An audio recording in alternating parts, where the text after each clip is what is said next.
রামচন্দ্রের যজ্ঞ করার জন্য গুরুদেব বশিষ্ঠদেব বলছেন, রাম, সীতা বনবাসে, এখন যোগ্য পত্নী বামে না থাকলে যজ্ঞ করা যাবে না। তুমি, আমার আদেশ, আমি গুরুদেব, আমি বলছি তুমি দ্বিতীয় পত্নী গ্রহণ করো, দ্বিতীয় স্ত্রী গ্রহণ করো। খুব ধ্যান দিয়ে শুনুন, শুদ্ধ ব্যবহার কাকে বলে, শুদ্ধ আচরণ কাকে বলে। রামচন্দ্র করজোরে বললেন, গুরু আজ্ঞা মস্তকে ধারণ করা উচিত, কিন্তু গুরুদেব, আমি যে সীতাকে ছাড়া জগতের প্রত্যেক রমণীকে মা বলে জানি। দেখুন শুদ্ধতা কোথায় আসে। রঘুপতি রাম বলছেন, আমি সীতা ব্যতীত কোনো রমণীকে মাতৃস্ত্রী ছাড়া দেখি না। মাকে বিবাহ করব কি করে, দ্বিতীয় পত্নী কি করে নেব?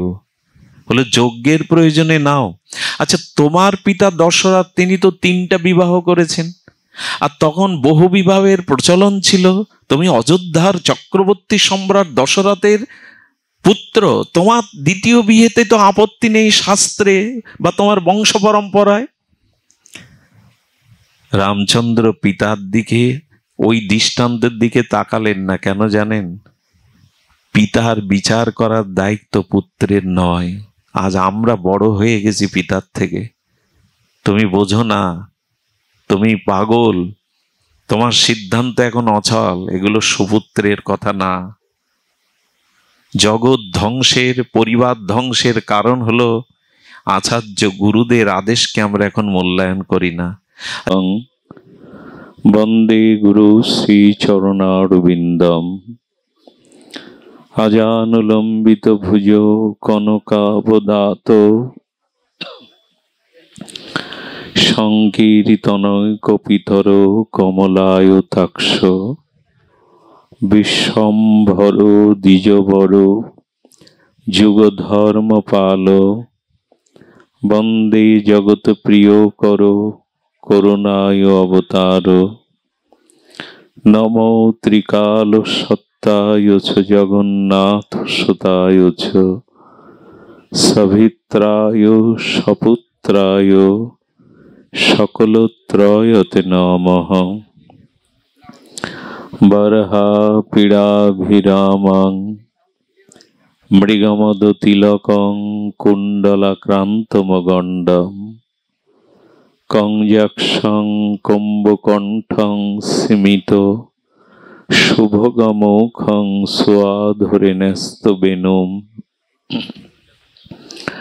শ্যামং শান্তং ত্রিভঙ্গং রবিকর বসনং ভূষিতং বৈজয়ন্ত বন্দে বৃন্দাবনস্তাং যুবতী শতবৃতং ব্রহ্ম গোপাল বেশম তপ্ত কাঞ্চন গৌরাঙ্গী রাধে বৃন্দাবনেশ্বরী বৃষভানুসুতং দেবী স্তুয়াং নমামি হরিপ্রিয়ে তুলসী কাননং যত্র যত্র পদ্মবনানি চ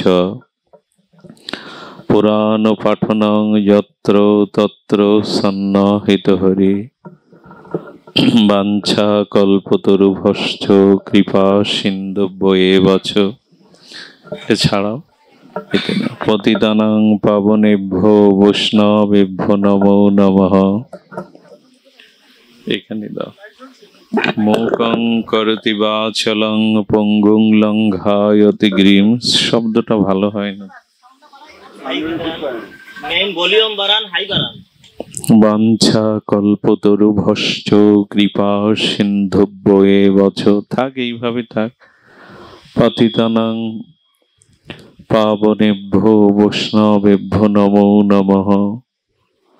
মূকং করতি বাচলং পঙ্গুং লঙ্ঘায়তি গিরিম যৎকৃপাতমহং বন্দে পরমানন্দ মাধবম। নারায়ণং নমস্কৃত্য নরং চৈব নরোত্তমম দেবীং। সব ভালো হয়, এই শব্দযন্ত্রের বেলায় সমস্যা। জয় রূপ সনাতন ভট্ট রঘুনাথ শ্রীজীব গোপাল ভট্ট দাস রঘুনাথ এই 6 গোস্বামীর করি চরণ বন্ধন। যাহা হইতে বিঘ্ন নাশ অভীষ্ট পুরাণ। দুর্গমে প্রতিমেন্ধস্য স্খলদপাদ গতির মোহ। সকৃপা যষ্টিদানেন সন্ত সন্ত বলম বনম। হরে কৃষ্ণ কৃষ্ণ কৃষ্ণ হরে হরে, হরে রাম রাম রাম হরে হরে। জয় রাধে। থাক, আর কিছু লাগবে না বাবা না।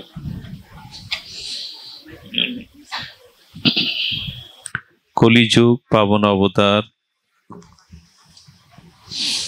পরম প্রেমময়, প্রেম পরতত্ত্ব সীমা, রাধা কৃষ্ণ মিলিত তনু, পরম করুণা বরুণালয়, শচীনন্দন শ্রী শ্রী গৌর সুন্দর নিতাই সুন্দরের অপার অনুকম্পায় শ্রী শ্রী রাধা মাধবের অহৈতুকী করুণায় ভক্ত গৃহ শ্রী অঙ্গনে সান্ধ্যকালীন যে ভাগবতীয় ভক্তিযজ্ঞের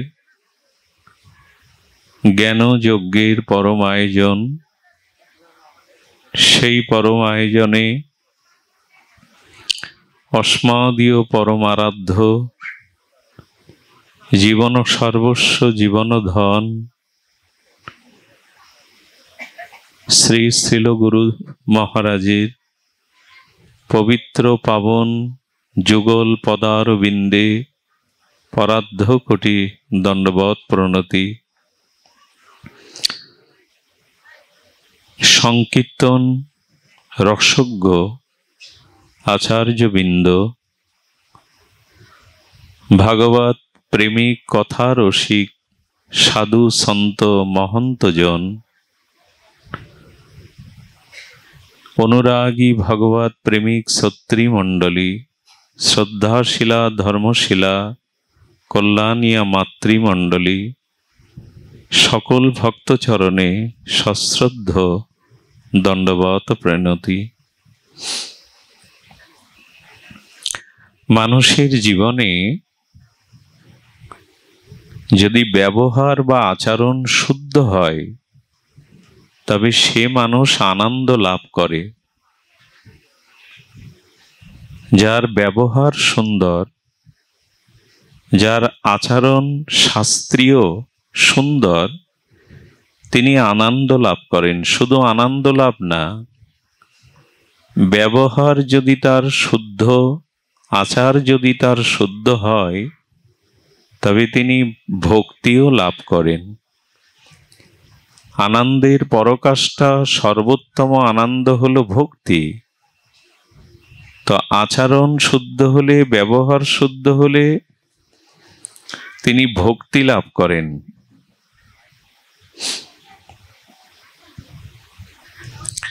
যেখানে আনন্দ নেই সেখানে ভগবান নেই, যেখানে পরমানন্দ নেই সেখানে ভক্তিও নেই।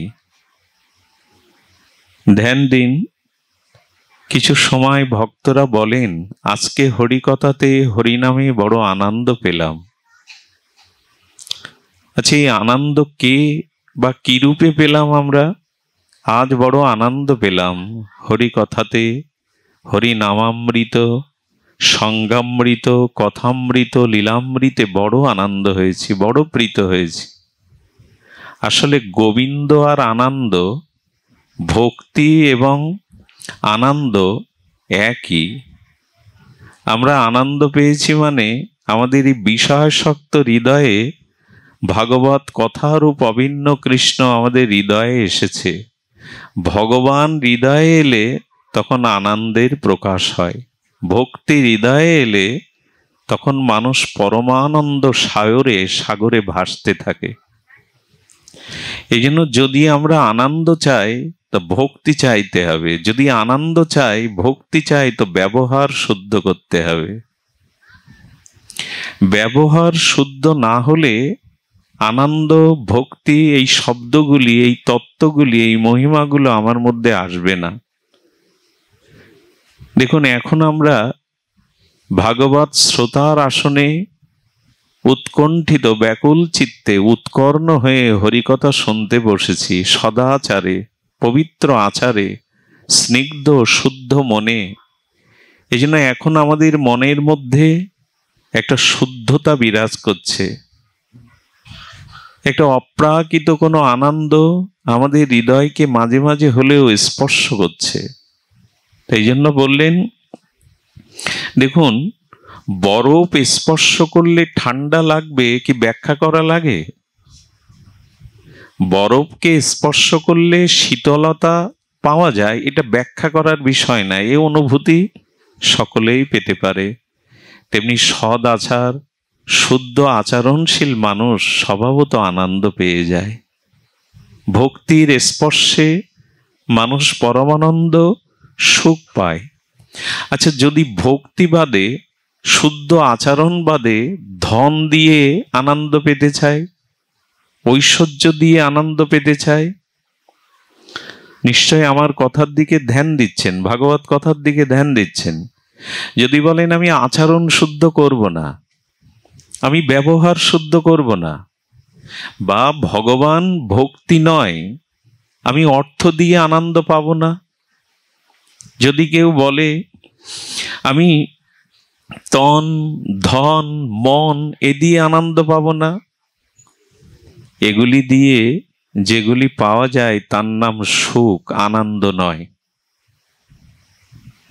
শরীর দিয়ে, মন দিয়ে, ধন দিয়ে, ঐশ্বর্য দিয়ে যেটা পাওয়া যায় সেটা সুখ, আনন্দ নয়। আনন্দ এবং সুখের মধ্যে পার্থক্য কি? খুব লক্ষ্য করতে হবে। সুখ কখনো পিপাসা, আকাঙ্ক্ষা, আশা নিবৃত্তি করে না। সুখ আপনার জীবনে আশা আকাঙ্ক্ষারও বাড়িয়ে দেয়, প্রত্যাশা, প্রাপ্তি, আকাঙ্ক্ষা, পিপাসা বাড়িয়ে দেয়। কিন্তু আনন্দ পেলে সেই আনন্দে মানুষ মগ্ন থাকে। সুখ যখনই আপনি নিবেন তার দ্বারা দুঃখ নিবৃত্তি হবে না। আপনি সুখ যতদিন নিতে চাইবেন, পেতে চাইবেন, ততদিন দুঃখ আপনাকে পরিত্যাগ করবে না। তার কারণ ধন তন মন ঐশ্বর্য দিয়ে যে সুখ পায়, সেই সুখ ভেতরে ভেতরে দুঃখকেই ডেকে আনে। জগতের যত সুখ আমরা পাই, ওই সুখের মধ্যে দুঃখটা সুরক্ষিত করা আছে। সুখ নিলেন তো দুঃখটাও এসে গেল। কিন্তু আনন্দের মধ্যে দুঃখ নেই। বরঞ্চ যদি আচরণ শুদ্ধের দ্বারা যদি জীবনে প্রেম ভক্তি লাভ করতে পারেন, তো জগতের দুঃখটাও তখন আপনার কাছে আনন্দ হয়ে দেখা দেবে। জগতে যে দুঃখ না, সেটাও তখন আনন্দ হয়ে দেখা দেবে। রামচন্দ্র বনবাসে যাচ্ছে, এটা তার দুঃখের বিষয় নয়। যিনি রাজা হবেন, যুবরাজ হবেন, বনবাসে যাচ্ছে, বললো এইটাই তার আনন্দের। বলেন, রাজ অধিরাজ হয়ে রাজ মুকুট পরে থাকলে আমি সাধুদের ঋষিদের সঙ্গ পেতাম না, কিন্তু বনবাসে গিয়ে আমি অগস্ত্য, পুলস্ত্য এবং বনবাসে গিয়ে আমি বাল্মীকি এদের সঙ্গ পাবো, এদের সাথে ভগবানের পরমাত্মার কথায় আনন্দে আমার দিন কাটবে। রামচন্দ্র বনবাসকেও আনন্দের মধ্যে নিয়ে ফেললেন। সাধু সঙ্গ হবে, সবরীর মতো ভক্তের সাথে সাক্ষাৎকার হবে। তার মানে ভক্তি থাকলে, ভজন থাকলে, চিত্ত যদি ব্যবহারের দ্বারা শুদ্ধ থাকে, তখন দুঃখটাও আপনার কাছে কোনো না কোনো আনন্দের হয়ে দেখা দেবে, দুঃখটাও আনন্দ মনে হবে। এই জন্য মানুষ কখনো ধন দ্বারা, কখনো তন দ্বারা, কখনো ঐশ্বর্য, কখনো মনের দ্বারা যে সুখ পেতে চায়, সেই সুখ দুঃখের নিবৃত্তি করে না, দুঃখকে ডেকে আনে, আহ্বান করে আনে। এজন্য মানুষ যদি সদাচার সম্পন্ন হয়, শুদ্ধ হয়, তখনই তার স্বাভাবিক আনন্দের প্রকাশ ঘটে। স্বাভাবিক আনন্দ তখন সে লাভ করতে পারে। একটা কথা বলি, আমাদের এই শরীরটা না প্রপঞ্চ, আমাদের এই শরীরটা না অমেধ্যে পূর্ণে ভরা। এই শরীরে ঘামটাই আমি সহ্য করতে পারি না, আমার অঙ্গের ঘর্ম আমি সহ্য করতে পারি না। কত প্রসাধনী এগুলো আমি ব্যবহার করি ওই ঘামের দুর্গন্ধতে বাঁচবার জন্য। নাসিকার স্রিদ্ধ দিয়ে, দুটি চক্ষু দিয়ে, দুটি কর্ণ দিয়ে, মুখ দিয়ে, আমার শরীরের নিম্নাঙ্গ দুটি দ্বার আছে, গুহ্যদ্বার, লিঙ্গদ্বার, সব তো অশুদ্ধ অমেদ্য দুর্গন্ধই বাহির হয়। এই রক্ত মাংসের পিণ্ড, রক্ত মাংস, হাড়, নাড়ি ভুড়ি, কত কীর্মিকীট আমার মধ্যে আছে। মলমূত্রের দ্বারে এখনো বর্তমানে মলমূত্র আছে, সেই দেহে আনন্দ হয়? আরে যে দেহই জরা ব্যাধিতে ভরা, রক্ত মাংস পিণ্ডতে ভরা, যার সর্বদা অমেদ্য দুর্গন্ধ স্বাভাবিকভাবেই প্রকাশ হয়, তাতে কোথায় আনন্দ? ফুলের মধ্যে সৌন্দর্য আসে, সৌরভ আসে, মানুষ ফুল দেখে আনন্দ পায়। আমার দেহের মধ্যে কি আছে? চামড়াটা তুলুন, ওই হাড়গুলি, ওই শিরা অপশিরাগুলি, রক্তগুলি, মলমূত্রও তো এখনো আছে, অনেকগুলো কীর্মিকীট আছে, তার থেকে আনন্দ হয় কি করে?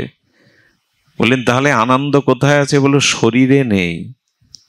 এই শরীরটাকে যদি আচরণের দ্বারা, ভজনের দ্বারা শুদ্ধ করতে পারো, পবিত্র করতে পারো। পবিত্র হবে কি দিয়ে? আচ্ছা, জল দিয়ে আমাদের দেহ শুদ্ধ হয়, স্নান করে নিলাম শুদ্ধ জলে, আসমন করে নিলাম, ওং অপবিত্র পবিত্র বা বললাম। কিন্তু সব থেকে বড় কথা, অন্তর শুদ্ধ হবে কোন জল দিয়ে? মন শুদ্ধ হবে কোন বাড়ি দিয়ে? স্নান করলে কি মন শুদ্ধ হয়? মনের অশুদ্ধতা দূর হয়? হয় না। এমনকি তীর্থে গেলে মানুষ পূর্ণ পায়, তীর্থে গেলে পাপ ক্ষয় হয়, কিন্তু বলে রাখি তীর্থের দ্বারা মন শুদ্ধি হয় না। তীর্থে গেলে পুণ্য অর্জন হয়, তীর্থে গেলে অনেক সময় পাপও ক্ষয় হয়, যদি যথাযথভাবে তীর্থের বিধি মেনে তীর্থ যেতে পারেন।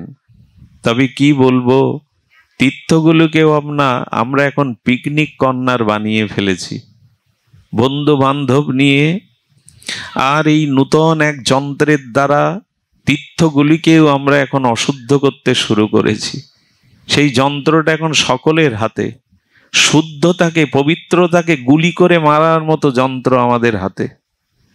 দেবতাকে কেমন পিছনে রেখে নিজেকে সামনে রেখে ছবিটা তুলি। দেবতার দিকে পিছন ফেরাটা শাস্ত্রের অনুমতি আছে? কোনো গুরুজনের পেছনে ফিরে সামনে ছবি তোলা যায়? আমরা ভগবানকেও পিছনে ফেলে নিজেকে জাহির করতে চেষ্টা করি। এই যন্ত্রটা মানুষকে পবিত্রতা মারার জন্য হাতে নিয়ে তীর্থে তীর্থে ঘুরে বেড়ায়।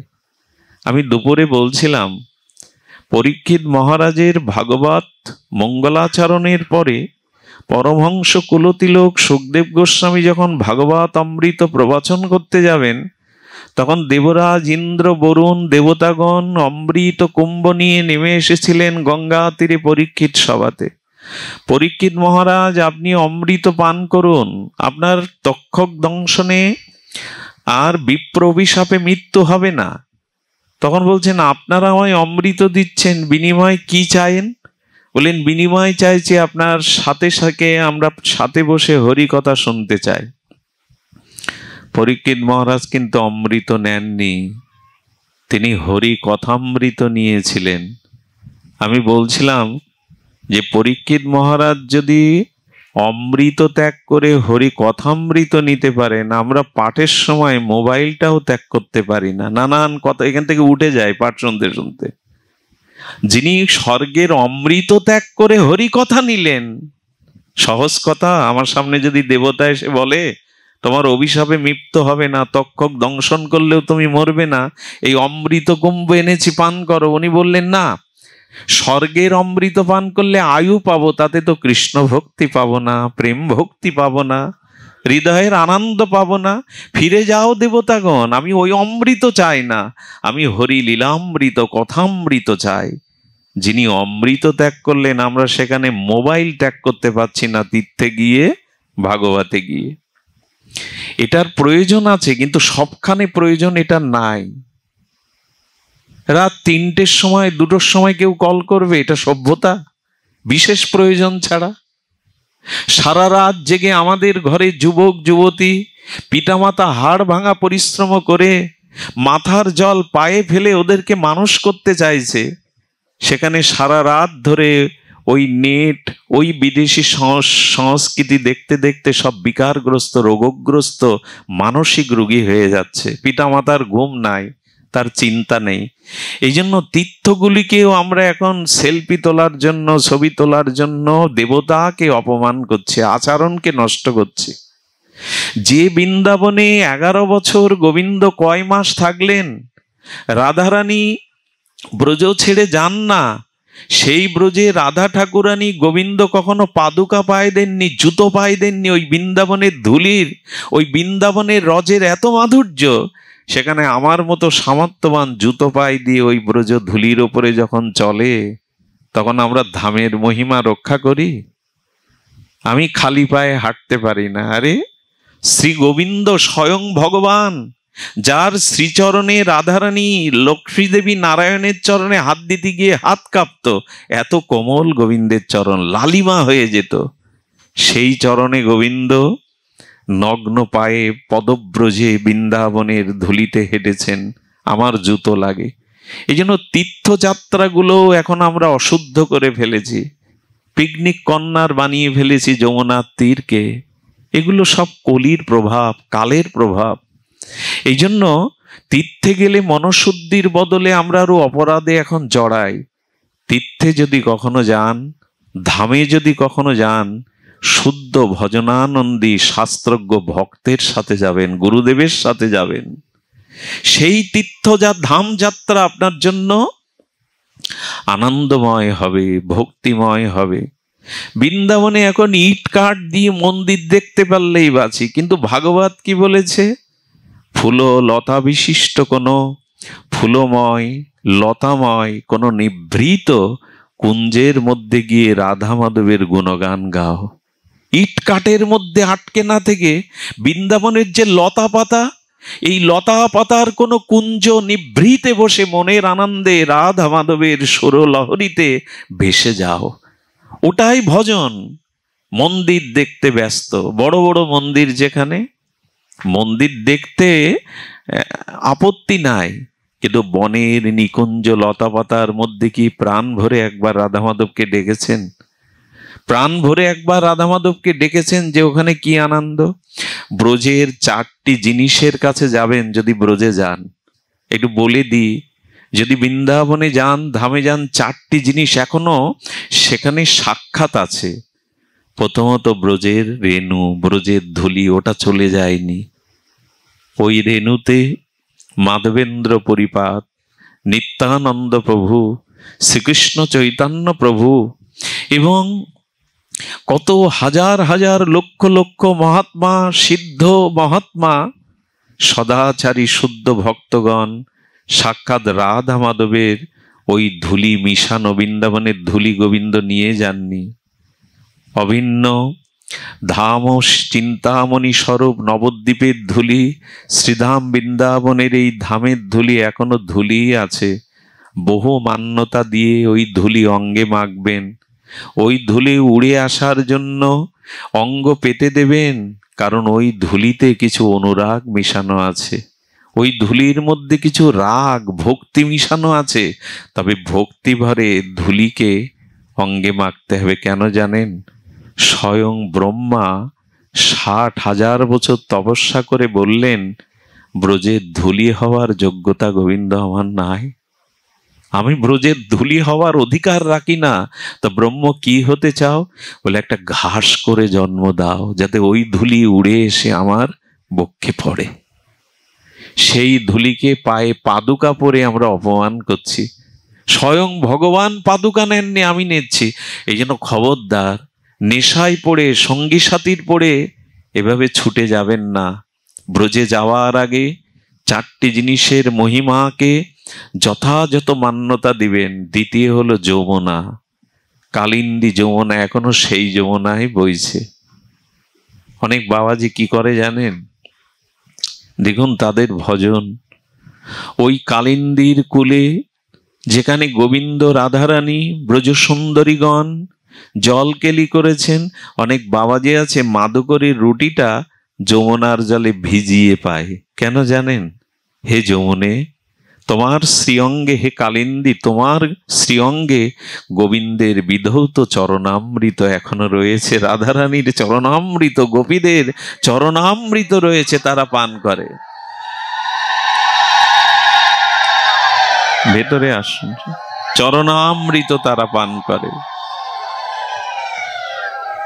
তো এই জন্য প্রথমে গিয়েই যমুনাকে স্মরণ করবেন। হ্যাঁ, আমি একবার আমাদের নিয়ম সেবা কার্তিক ব্রত মাসে ব্রজে গেলাম। তা আপনারা জানেন ট্রেন যাত্রায় কতটা ক্লান্ত হতে হয়। তো ট্রেন যাত্রায় ক্লান্ত হয়ে জ্বর অবস্থায় কালিন্দীতে নেমেছি। প্রবাহিনী গোবিন্দের প্রেমের তরঙ্গ, রাধারানীর ভাব তরঙ্গ কালিন্দীতে নেমে যেই একটা ডুব দিয়েছি না, ডুব দিয়ে উঠে যেন মনে হলো আমার এই পথ ক্লান্তি শ্রান্তি আর নেই। পরমানন্দে অঙ্গ নয়, হৃদয়টাও যেন শীতল হয়ে গেল। তীর্থে গিয়ে, ধামে গিয়ে আমাদের কি হয়? তীর্থের ধামে গেলে মনোশুদ্ধি হয়, ভক্তি হয়, কিন্তু এই জিনিসগুলোর শরণাপন্ন হতে হবে। কয়টি বললাম আমি? ব্রজের ধুলি, দ্বিতীয়ত যমুনার বারিধি, কালিন্দীর বারিধি, ওটা গোবিন্দ রাধারানীর গোপীদের চরণামৃত।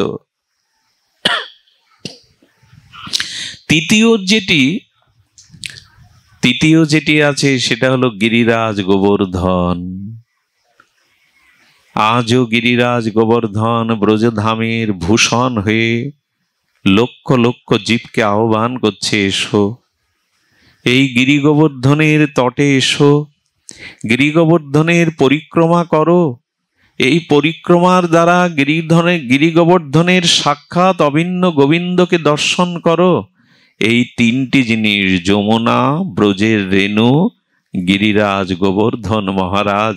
আরেকটি জিনিস হলো ব্রজের লতা পাতা, ব্রজের বৃক্ষ লতা পাতা। এগুলি আজও লতা পাতা বৃন্দাবনের সাধারণ নয়, ওদের প্রত্যেকের মধ্যেই আপনাকে ভক্তি দিতে পারে।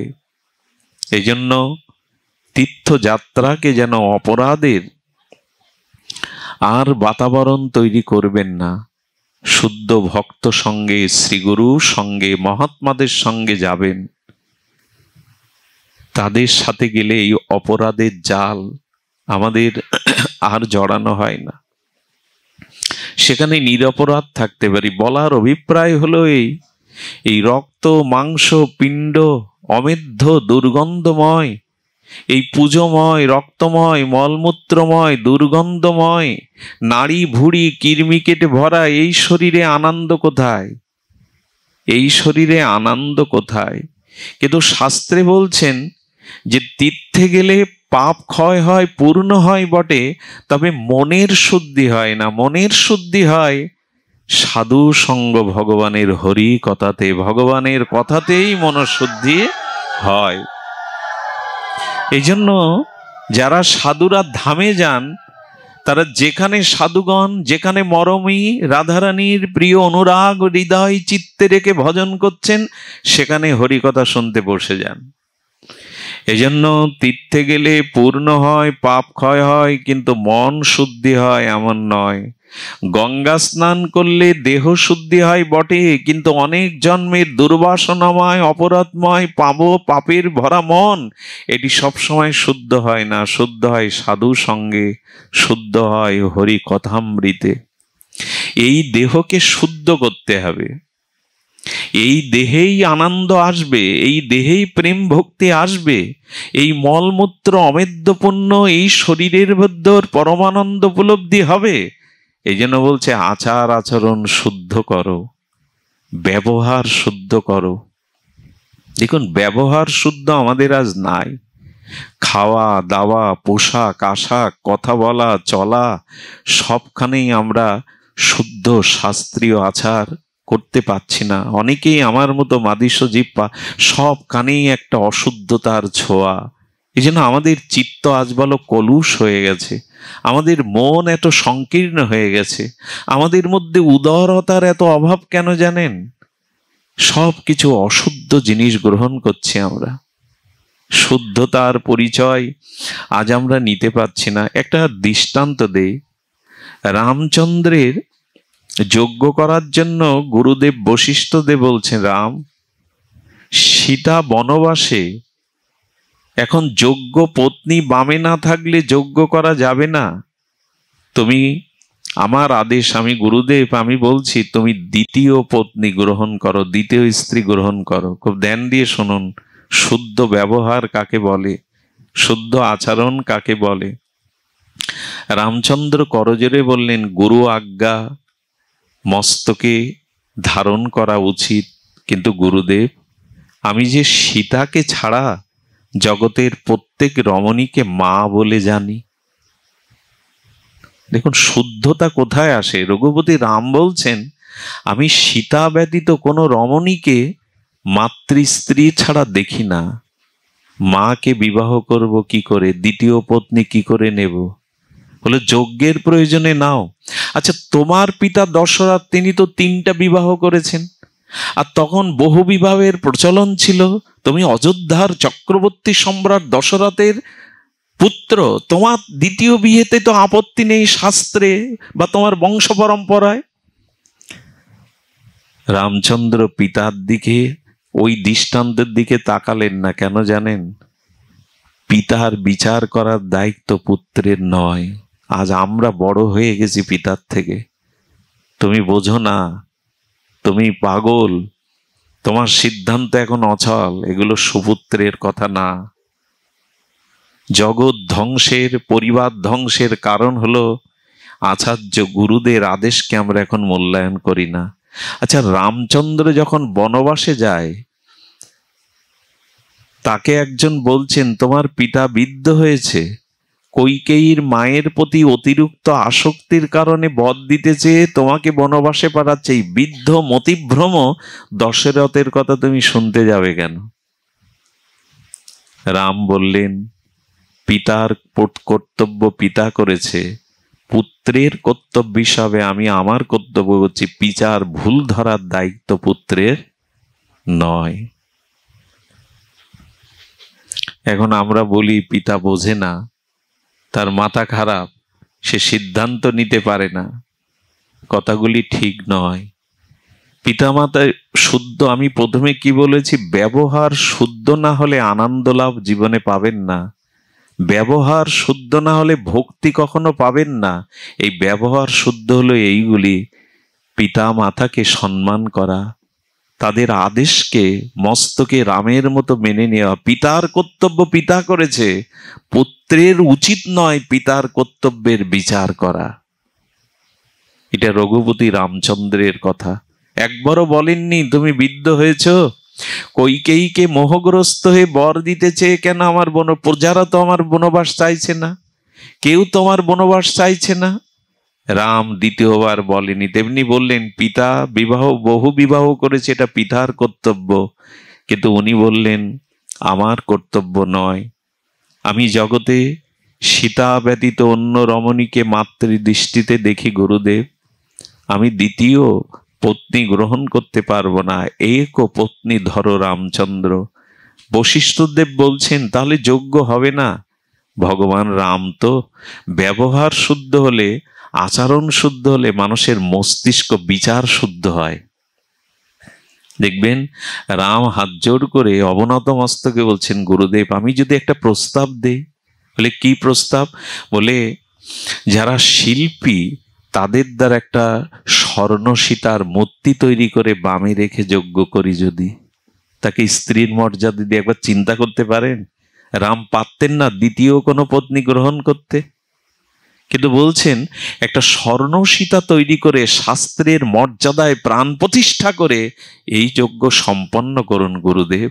আমি দ্বিতীয় কাউকে স্ত্রীর দৃষ্টিতে দেখতে, এই হলো আমাদের ভগবান, এই হলো আমাদের রঘুপতি মর্যাদা পুরুষোত্তম রামচন্দ্র। এই শুদ্ধ আচারগুলো মনে রাখি আমরা। আমাদের জীবনে এ জাতীয় শুদ্ধ আচরণ আজ চলে গেছে বলে আনন্দও চলে গেছে, ভক্তিও চলে গেছে। যা আছে বাইরের শুধু লোক দেখানো, রঙিন আলোয় ভরা, কাজের কাজ ভেতরে কিছু নেই। আচার আচরণ শুদ্ধ না হলে ধন দিয়ে হয় না। ভক্তি না থাকলে, চরিত্র আচরণ শুদ্ধ না হলে ধন দিয়ে, শরীর দিয়ে, রূপ দিয়ে, অর্থ দিয়ে আনন্দ হয় না, সুখ হয়। আর সেই সুখ দুঃখকে আহ্বান করে ডেকে আনে। সুখ নিলেই দুঃখ নিতে হবে, কিন্তু আনন্দ নির্ভেজাল আনন্দ, ওর মধ্যে দুঃখটাও আনন্দ হয়ে পড়ে। আচ্ছা, কোনো অমৃতের সাগরে যদি কোনো বস্তু পড়ে যায়, সেই বস্তুর গায়ে অমৃত লাগবে কিনা? অমৃত সাগরের মধ্যে একটা বস্তু চুবিয়ে নিলেন, চিনির রসের মধ্যে একটা বস্তু চুবিয়ে নিলেন, তাতে মিষ্টতা লাগবে কিনা? কিন্তু নোনা জলে যদি কিছু চুবিয়ে নেন, নোনা লাগবে। তখন আচার ব্যবহারের মধ্যে যদি মন চরিত্রকে ডুবাতে পারেন, আপনি শুদ্ধ হয়ে যাবেন, আনন্দ পাবেন, অমৃতময় হয়ে যাবেন। এই জন্য আমাদের ব্যবহারের দিকে লক্ষ্য দিতে হবে। মন শুদ্ধি না হওয়া পর্যন্ত, আচরণ শুদ্ধ না হওয়া পর্যন্ত আনন্দের সন্ধান আপনি পাবেন না। সুখের সন্ধান পেতে পারেন, তাতে আনন্দ হবে না। বাইরের যা কিছু দিয়ে আমরা সঞ্চয় করে সুখ পেতে চাই, যেটা কাগজের ফুল পাওয়া। আর আচরণ শুদ্ধ করে, চরিত্র শুদ্ধ করে ভজনের দ্বারা যে আনন্দ পাওয়া যায়, সেটা প্রকৃতির স্নিগ্ধ শিশির সিক্ত ফুলের মতো। কাগজের ফুল অনেক দিন থাকে, অনেক দিন ধরে থাকে, কিন্তু কাগজের ফুলে সুবাস, সুগন্ধ, প্রাকৃতির নির্যাস থাকে না। সেটা প্রকৃতিজাত শুদ্ধ ফুলের মধ্যে থাকে। তো সুধীজন, এই জন্য বললেন এই শরীরটাও শুদ্ধ করা যায়, পবিত্র করা যায় আচার ব্যবহার শুদ্ধ হলে। আচার ব্যবহার শুদ্ধ হয়, বেদে 4টি মন্ত্র বলেছেন, একটু ধ্যান দিয়ে আমরা আস্বাদন করি। মাতৃ দেব ভব, মাকে সম্মান করো, মাকে পূজা করো, মাকে দেবীর আসনে বসাও, মাতৃ আজ্ঞাকে পালন করো। শত তীর্থের গঙ্গার জল পান করার আগে মায়ের চরণ জল করে পান করো। এটি যদি করতে পারো, তোমার জীবনে আচরণ শুদ্ধতা আসবে, আচরণ শুদ্ধতা আসবে। মাতৃভক্তি এমন একটি বস্তু, তার আশীর্বাদে তোমার চিত্ত, তোমার মন শুদ্ধ হবে। দ্বিতীয় হলো পিতৃ দেব ভব। রামচন্দ্রের দৃষ্টান্ত আপনাদের মাঝে বললাম। পিতৃদেব ভব, পিতাকে, তার আদেশকে সম্মানের সহিত প্রতিপালন করো। তৃতীয় হলো অতিথি আচার্য দেব ভব, গুরুজনদেরকে শ্রদ্ধা করো, গুরুবর্গকে সেবা করো। গুরুজনকে অন্তত সেবা না করতে পারো, সম্মান করো, মর্যাদা দাও। তোমার থেকে যে জ্ঞানে, বিজ্ঞানে, সাধনে, চরিত্রে, বয়সে শ্রেষ্ঠ এই গুরুদেবকে, আচার্যদেরকেও সম্মান করো। কি বলবো, এখানে অনেক পুরানো দিনের মানুষ আছে যারা শিক্ষককে গুরুর মতো, শিক্ষক আসছে দেখে সাইকেল থেকে এখনো অনেক লোক নেমে যায়। শিক্ষক আসছেন, সাইকেল থেকে নেমে এক জায়গায় দাঁড়ায়, গুরুদেবের সামনে মোটরসাইকেল গ্যাস দিয়ে চলে যায় না, দাঁড়ায়, দাঁড়িয়ে হাত জোর করে দাঁড়িয়ে থাকে। এগুলি এখনো দেখা যায়। এখনো পুরোনো দিনে ঠাকুরমারা একরাশ ঘুমটা টেনে রাস্তার পাশ দিয়ে গুরুজন যেতে গেলে তার ছায়াটা মাড়াবে না বলে দাঁড়িয়ে থাকে।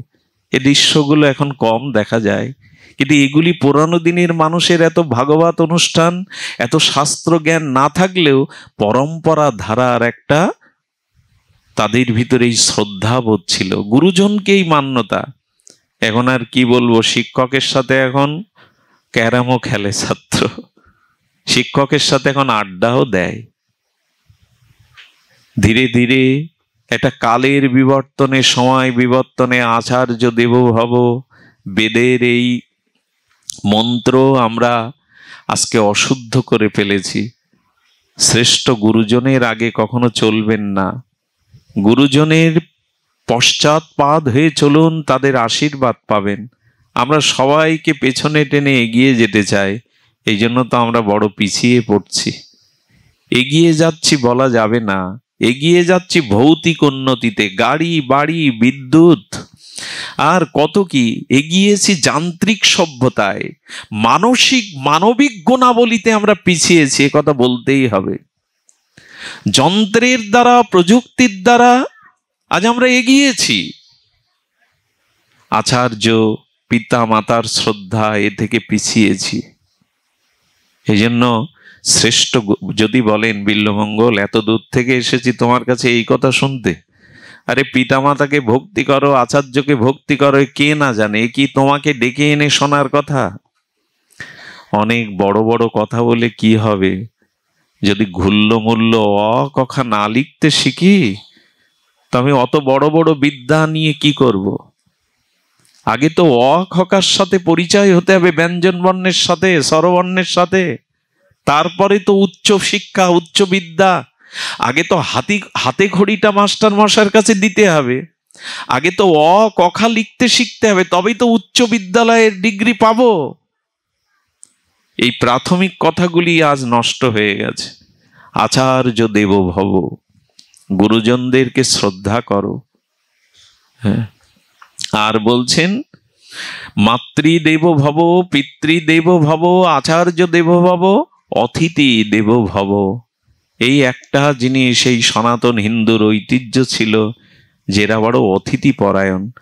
আজও আপনাদের এই গোপালগঞ্জ, মকসেদপুর, এই যত পল্লী গ্রাম অঞ্চলে যাবেন, এখনো ওই জিনিসটা আছে। একটু পা ধোয়ার জল এগিয়ে দেওয়া, একটু প্রদীপটা জ্বালিয়ে এগিয়ে আসা, সাধু এসছে, অতিথি এসছে, একটা কাপড় পেতে দেওয়া, এক গ্লাস। দেখুন, অতিথি দূরে আসলে অতিথিকে নারায়ণ ভেবে, যার ঘরে কোনো খাদ্য নেই, ফলমূলও নেই, তবু একটু সেবা করবেন। তিনটে জিনিস আপনার ঘরে আছে, একটা হলো বসবার আসন, এক গ্লাস শীতল জল, একটা বাতাসা, আর একটু মিষ্টি ব্যবহার। এ কার কাছে নেই, কার ঘরে নেই? মুখে বলছি অতিথি দেব ভব, অতিথি নারায়ণ, মুখে বলিয়া ওড়াচ্ছি। বেদের এই মন্ত্র, বেদ আমাদের জানিয়েছেন কত পূর্বে। আচ্ছা, অতিথি কেউ গিয়ে এলে তো এই তিনটি জিনিস করতে পারি, একটু বসতে বলা, একটা আসনে গিয়ে দেওয়া। দ্বিতীয় হলো এক গ্লাস শীতল জল একটু তাকে দাও, আর একটু মিষ্টি, কপটতা শূন্য হাস্যোজ্জ্বল মুখে তার সাথে ব্যবহার করো। এই তিনটি তো বাইরে থেকে আনা লাগবে না। এই জন্য অতিথিকে, আচ্ছা, সীতামার সামনে রাবণ এসছে সন্ন্যাসী রূপ ধরে, এটা সীতা জানে কিনা? একটু কথা বলুন, সীতামা জানে কিনা? জানে না। সীতামা জগৎলক্ষ্মী, ভক্তির অধিষ্ঠাত্রী দেবী, তিনি জানে না যে তার দুয়ারে সন্ন্যাসীর বেশে রাবণ এসছে? বলে, মা জানো যদি, তা বিপদ ডেকে আনলে কেন? তাকে ভিক্ষা দিতে দিলে কেন?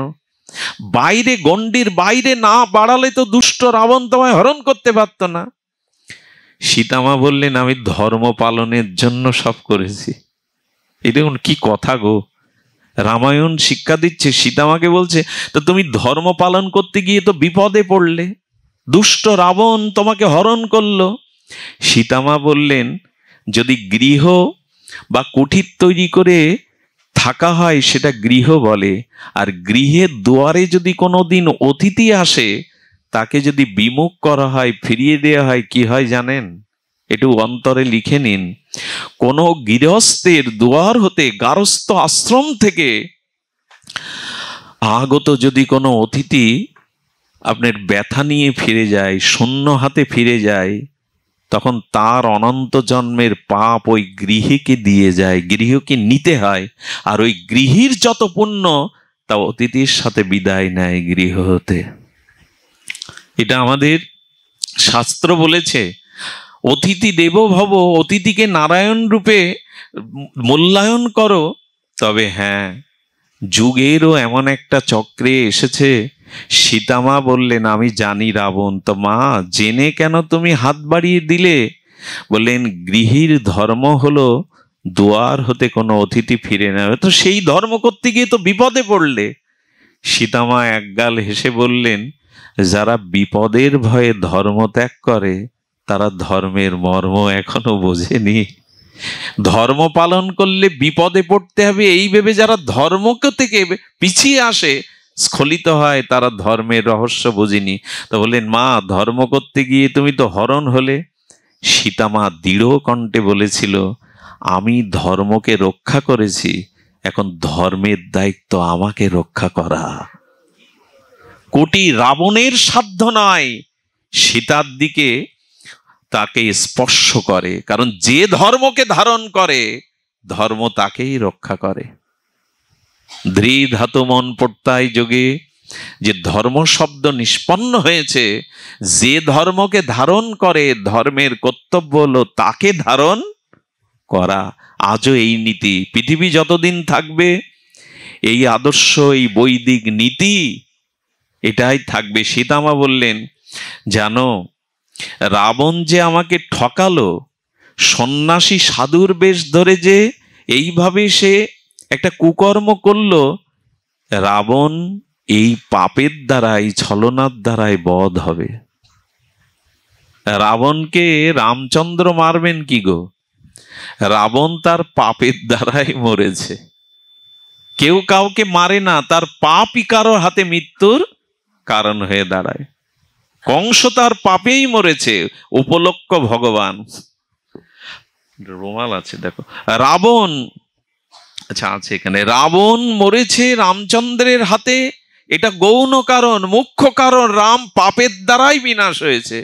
ধর্মকে ধরে রাখেনি, রাবণকে ধর্ম ধরে রাখেনি। সহজ কথা, ধর্মকে যথাযথভাবে ধারণ করুন, ধর্ম আপনাকেই ধারণ করবে, এটা প্রসিদ্ধ কথা। তো আমি নিবেদন করব, অতিথি দেবো ভব কথাটা বললে আপনাদের মনের কোণে একটা মেঘ জমছে। জানেন, অনেক জায়গায় সাধুর বেশ ধরে ঘরে আসে, আর তখনই আসে যখন পুরুষ মানুষ বাড়ি থাকে না। মায়েদের বলে তোর খুব বিপদ যাচ্ছে, সংকট যাচ্ছে, আয় আমি একটু জল পড়া দিয়ে দিই। ওই জল পড়ার নাম করে বললে, মা তোর আপাত বিপাদ গ্রহদোষ মামলা মকদ্দমা রোগ শোক যাবে, সোনাগুলো আন আমি একটু তাদের জল পড়ে দিই, সোনার জল খাবি।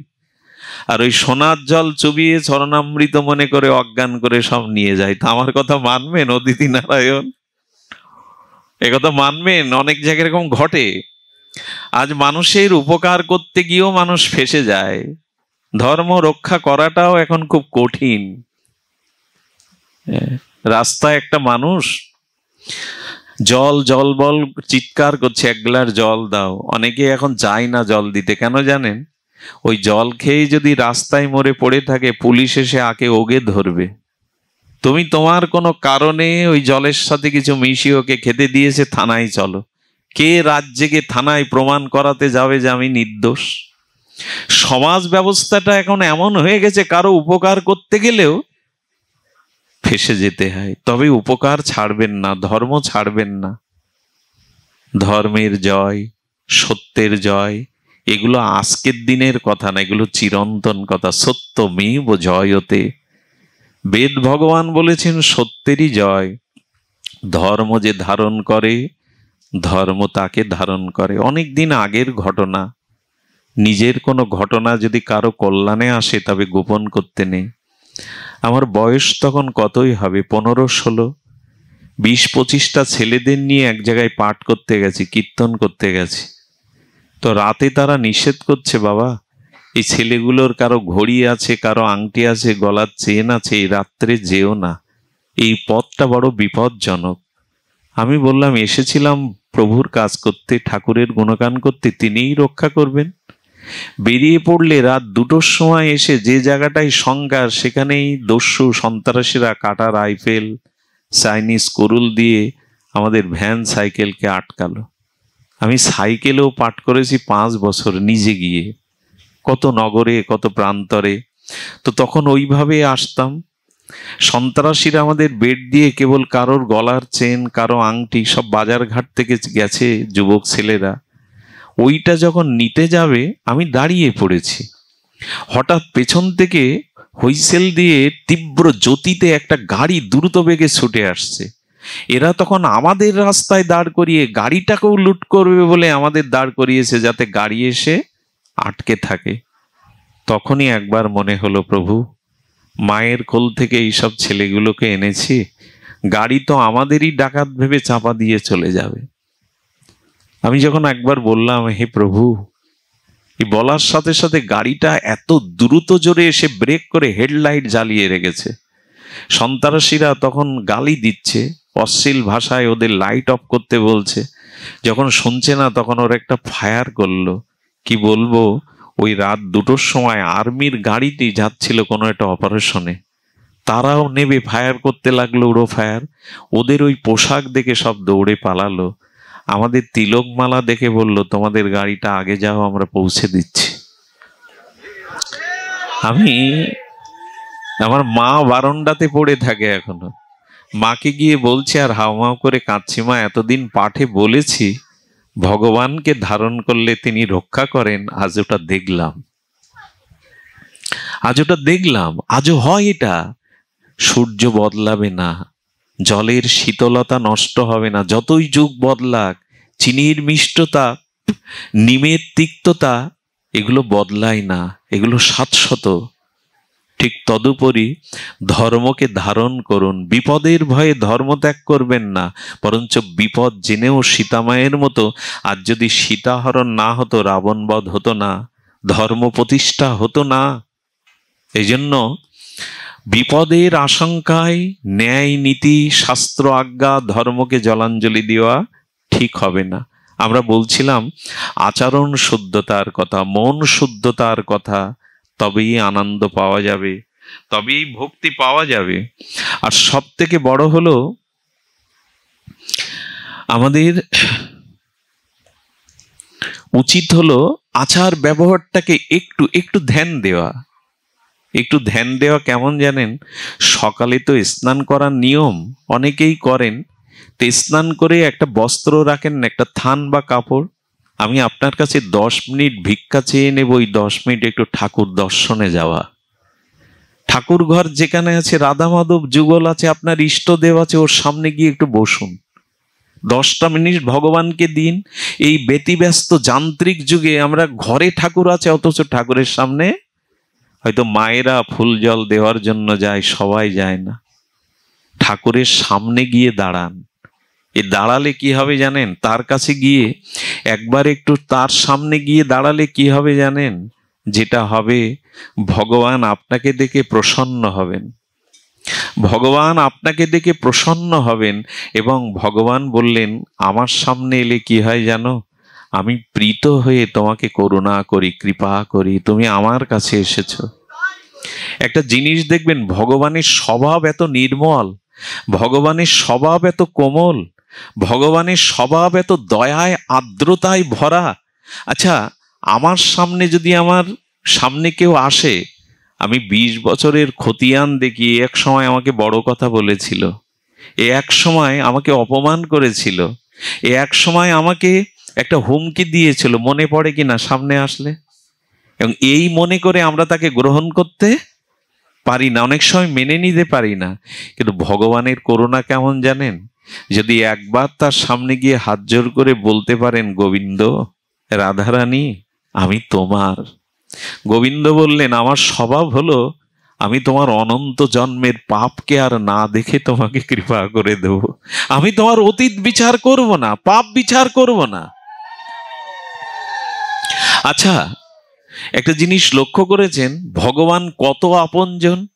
আচ্ছা, আমাদের অতীত জীবনে যত নোংরামি, যত পাপ, যত গোপন কাজ আমরা করেছি, আমার এই গোপন পাপ অশ্লীল কর্মগুলো যদি আমি স্ত্রীকে, পুত্র কন্যাকে, পিতামাতাকে বলি, তারা আগের মতো আমাকে ওই দৃষ্টিতে দেখবে? একটু কথা বলুন, দেখবে কি? কোথাও না কোথাও মনে একটা অশ্রদ্ধা। যদি আমরা হৃদয় খুলে আমাদের পাপ অপকর্মগুলো কাউকে বলি, কিন্তু ভগবান বললেন, আমার সামনে যখন এসে দাঁড়াও না, তোমাকে যখন আমি দেখি, কারণ আমি তো তোমাকে সৃষ্টি করেছি, আমি তো তোমার হৃদয়ে রয়েছি, তাই আমার সামনে এসে দাঁড়ালে আমি তোমার অতীত পাপ কর্ম জেনেও তোমাকে ঘৃণা করি না। এই জন্য মানুষের একটা স্বভাব দেখবেন, কারো কাছে পাপ কর্মটা তুলে না ধরলেও ভগবানের মন্দিরে গিয়ে ভগবানের সামনে নিজের পাপটা তুলে ধরে। প্রভু, তুমি সব জানো। প্রভু যদি ঘৃণা করতেন, দূরে ঠেলে দিতেন, তার সামনে আমরা যেতে পারতাম না। কিন্তু গোবিন্দ বললেন, পুতনার মতো বাল ও ঘাতিনী রুধির সনা পাপয়সী পুতনা যখন কোলে নিল আমায়, তখন গোবিন্দ একটু চোখটা বন্ধ করেছিলেন। কেন জানেন? পুতনার দিকে তাকাবে না বলে। কেন তাকাবে না? বলছেন তাকাবে না এই জন্য যে পুতনার দিকে তাকালে, তার অতীত বিচার করলে আমি আর ওকে কৃপা করতে, এই দেখুন তার দৃষ্টান্ত। ঠিক আছে, আমি আর তার দিকে তাকাতে পাচ্ছি না। কেন? পুতনা, আমি তোমার অতীত পাপ কর্মগুলো দেখলে তোমায় কৃপা করতে পারবো না। জগৎকে জানিয়ে দিলেন, আমার সামনে এসে যে একবার দাঁড়ায়, হাত জোড় করে হৃদয়ে আমাকে নেয়, আমি তার অতীত পাপ কর্ম বিচার না করে তাকে কৃপা করে দিই, তাকে করুণা করে দিই। সামনে একবার যান ভগবানের। সকালটা যদি তাকে দর্শন করে তার সামনে গিয়ে শুরু হয়, দিনটা কোথাও না কোথাও আপনার হৃদয়ে একটা স্নিগ্ধতা, শুদ্ধতা বিরাজ করবে। ঠাকুরের সামনে যান, তার সামনে গিয়ে যদি প্রাণ খুলে বলতে পারেন, প্রভু আমি তোমার। গোবিন্দ বললেন, আমি তোমাকে নিয়ে নেব, গ্রহণ করে নেব। ভক্তবৎসল আমি। করুণার শুধু এই আস্থাটুকু, বিশ্বাসটুকু আমাদের থাকা দরকার। আমি গতদিনে বলেছিলাম, ভগবান দুষ্প্রাপ্য বস্তু নয়। ভগবান আমাদের অতীত বিচার করেন না। আর ভগবানের একটা স্বভাব আছে, বারবার তার কাছে যদি কেউ যায়, কেউ যদি গোবিন্দের চরণকে একবার হৃদয়ে জড়িয়ে ধরে, তো গোবিন্দ বললেন, তারপরের কাজ আর তোমার নয়। পুতনার প্রাণকে যখন গোবিন্দ চোষণ করে প্রাণবায়ুকে নিচ্ছেন, বিষকে নিচ্ছেন কালকূট, তখন পুতনা বুঝতে পারছে আমার প্রাণ টান দিচ্ছেন গোবিন্দ। প্রাণ কেউ দিতে চায়, পুতনা গোবিন্দকে কোল থেকে ছুঁড়ে ফেলে দিতে চাইছে। গোবিন্দ হাসছে আর বলছে, একবার যে আমাকে ধরে, সে ছাড়তে চাইলেও আমি আর তাকে ছাড়ি না, এটা আমার স্বভাব। একবার তার চরণটা বুকে নিন, আপনি ছাড়তে চাইলেও ও আপনাকে আর ছাড়বে না, ওর স্বভাব এটা। এই জন্য সদাচার বা আমাদের জীবনে সৎ আচরণ, ব্যবহার হলো সকালে উঠে একটু ভগবানের কাছে যাওয়া।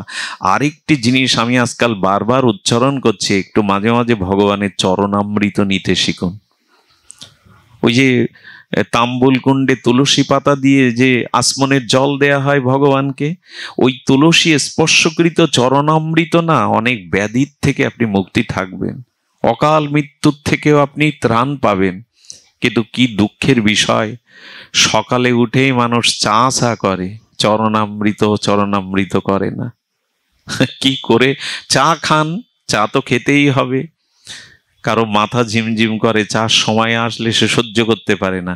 কবে চরণামৃতের প্রতি এই নেশা আঁকবে? সকালে একটু ভগবানের চরণামৃত চাই।